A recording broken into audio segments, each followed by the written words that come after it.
అమ్మా ఎంత గొప్ప నవ్వు నవ్వావమ్మా, చిన్న చిరునవ్వు నవ్వావు. అమ్మ నీ చిన్న చిరునవ్వు ఎంత పవిత్రంగా ఉందో తెలుసా? అమ్మ నవ్వితేనే ఎంత పవిత్రంగా ఉంటుంది, ఎంత ప్రేమగా ఉంటుంది అమ్మ నవ్వు. అసలు ఆ అమ్మ నవ్వు, అమ్మ ఉండడం, అమ్మ ప్రేమ, అమ్మ చేతి అన్నం తినడం జీవితంలో గొప్ప అదృష్టం.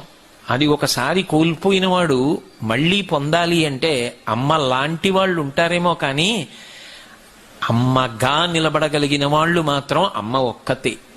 ఆ అమ్మ ప్రేమ దొరకాలి అంటే మళ్ళీ జన్మెత్తాలంతే. అమ్మ అమ్మే లోకంలో. అమ్మ స్థానం లాంటి స్థానం ఇక ఉండదు. అందుకే అమ్మ చిరునవ్వు అంత పవిత్రంగా ఉంటుంది, అంత ప్రేమగా